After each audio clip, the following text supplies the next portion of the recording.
श्री स्वामी समर्थ. प्रिय भक्तांनो, आज आपण पाहणार आहोत श्री स्वामी सेवेकरी श्रीपाद भट्ट ही स्वामी चरित्रामधील एक परम पवित्र कथा. भक्तांनो, स्वामी चरित्रामधील अशा कथा ऐकणे ही एक प्रकारे स्वामींची सेवाच आहे. स्वामींची सेवा केल्याने जीवनाचे कल्याण होते. अशा या परमपवित्र कथेला सुरुवात करण्यापूर्वी कमेंटमध्ये सर्वांनी श्री स्वामी समर्थ असे लिहून स्वामींचे आशीर्वाद मिळवा. श्री स्वामी समर्थ. श्री स्वामी समर्थांचे निष्ठावंत सेवेकरी बरेच होते. त्यामध्ये श्रीपाद भट नावाचे एक सेवेकरी होते. स्वामी आपल्या सर्व सेवेकऱ्यांना तसेच काही भक्तांना सुद्धा स्वतःच्या नावाने नेहमी हाक मारीत असत. श्रीपाद भटांना स्वामी लठ्ठ्या म्हणून प्रेमाने हाक मारीत. एकदा स्वामी आपले निवडक सेवेकरी घेऊन चंद्रभागेच्या तीरावरल्या मनूर गावी गेले. त्यावेळी पावसाचे दिवस होते आणि नदीला महापूर आला होता. दुपारची वेळ झाली. चोळप्पा स्वामींना म्हणाला की स्वामी, गावात भोजनाची काहीच व्यवस्था नाही, आम्ही काय करावे?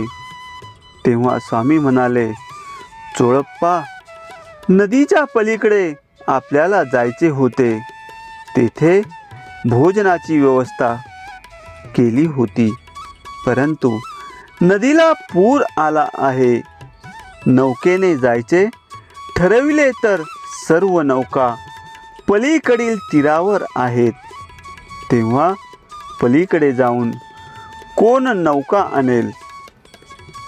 तेव्हा चोळप्पा म्हणाला, स्वामी, ह्या पुरात पलीकडील तीरावर जाऊन नौका आणायची तर आपल्यापाशी काही साधन नाही.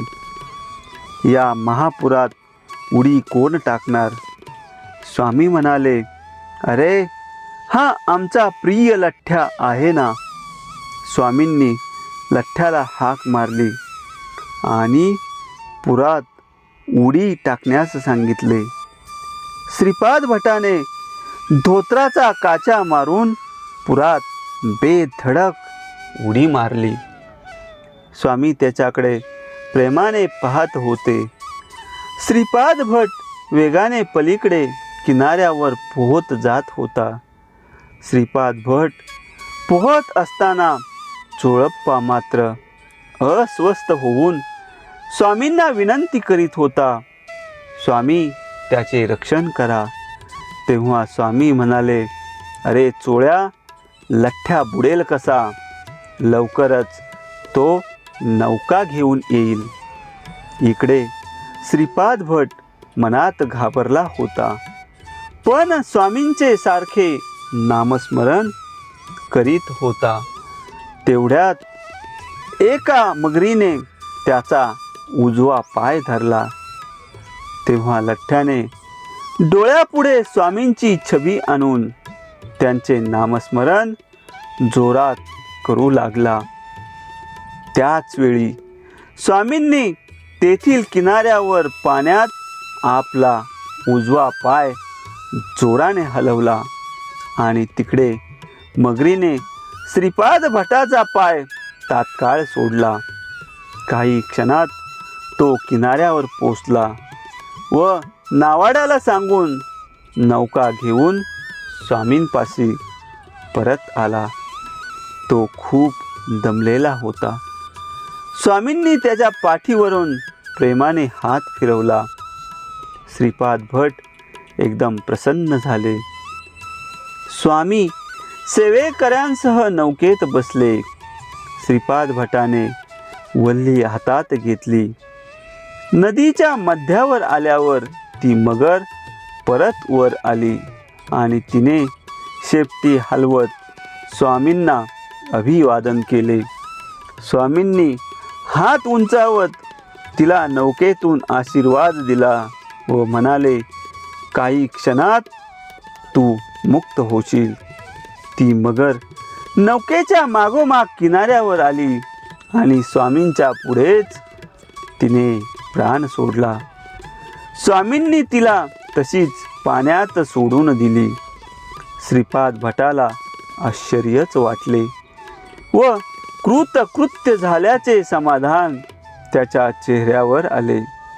त्यावेळी सत्ययुगात श्रीरामाचा जो नावाडी होता त्याची गोष्ट स्वामींनी सर्वांना सांगितली. स्वामींनी लठ्ठ्याला विचारले, मगरीने तुझा पाय धरला तेव्हा तुला काय वाटले रे? तो म्हणाला, आपण माझे बरोबर होता, मग कसली भीती होती. महापुरातून स्वामींची नौका अशा प्रकारे पलीकडल्या किनाऱ्यावर लागली. हा गावात चर्चेचा विषय झाला. गावातील माणसे स्वामींजवळ जमली. त्या लोकांनी स्वामींची पूजा केली. गावचा पाटील स्वामींपाशी आला. त्यांना साष्टांग नमस्कार घालून रडू लागला. स्वामींनी पाटलाला प्रेमाने जवळ घेतले व त्याला विचारले, काय झाले? तू का रडतोस? तो म्हणाला, स्वामी, माझा मुलगा हनुमंत महामारीने खूप आजारी आहे. तो मरणाच्या दारात तडफडत आहे. तेव्हा स्वामी म्हणाले, रडू नकोस व काळजीही करू नकोस. स्वामी लगेच पाटलाच्या घरी त्याच्याबरोबर गेले. त्यावेळी तो मुलगा शेवटचे आचके देत होता. घरातील सर्व माणसांनी रडून आकांत मांडला. स्वामी मुलाजवळ गेले. त्यावेळी तो मुलगा शेवटचे श्वास घेत होता. स्वामी म्हणाले, मुलाला कोण निरोप द्यायला आला आहे? मला ठाऊक आहे. स्वामींनी पाटलाला कडुनिंबाचा पाला आणण्यास सांगितले. स्वामींनी मुलाच्या अंगाला कडुनिंबाचा पाला लावला आणि स्वतः कडुनिंबाच्या पाल्याचा रस काढून त्या मुलाच्या तोंडात घातला. त्याच क्षणी मुलाने डोळे उघडले. त्याची हालचाल सुरू झाली. मृत अवस्थेतील तो मुलगा जिवंत झाला. स्वामींना नमन करून पाटील म्हणाला, माझ्या मुलाचे प्राण वाचवून आपण आमच्या वंशाचा दिवा तेवत ठेवलात. तुमचे कसे आभार मानू मला समजत नाही. आमच्यावर तुमचे खूप उपकार आहेत. त्याच वेळी पाटलाच्या अंगणात एक घटना घडली. एक कोंबडीचे पिल्लू बोक्याने पकडले व ठार मारले. मृत्यू देवता कधी रिकाम्या हाताने परत जात नाही याची ही प्रचिती आहे. महामारीची साथ आली होती. रोज 5-10 माणसे मरत असत असे गावकऱ्यांनी स्वामींना सांगितले. तेव्हा स्वामींनी गावातील साथही नष्ट केली. सर्वांनी स्वामींचा जय जयकार केला. गावकऱ्यांनी सर्वांना जेवण दिले. स्वामींनी त्यांच्या बरोबरील सेवेकऱ्यांना नौकेत बसण्यास सांगितले व सेवेकऱ्यांसह स्वामी अक्कलकोटला परत निघाले. सारा गाव नदीच्या काठी जमला होता. जणू या कामासाठीच स्वामींनी इकडे येण्याचा योग जुळवून आणला. देवतारी त्याला कोण मारी हे सर्वांना प्रत्ययास आले. भक्तांसाठी स्वामी सदैव धाव घेतात हे सर्वांच्या लक्षात आले. प्रापंचिक दुःखे संकटे स्वामींना कुठेही असले तरी समजत असत. भक्तांनी श्रद्धेने मारलेली हाक त्यांच्या कानावर जात असे. भक्तांचे संकट हरण करण्यास ते असे अचानक तेथे प्रगट होत होते. कलियुगात श्री स्वामी समर्थ सेवा हीच श्रेष्ठ समजली जाते. धरावे संत चरण होईन संकट हरण. भक्तांनो, अशा प्रकारे स्वामी चरित्रामधील ही परमपवित्र कथा संपन्न झालेली आहे. पुढील पवित्र कथा ऐकण्यासाठी चॅनलला सबस्क्राईब करा. श्री स्वामी समर्थ.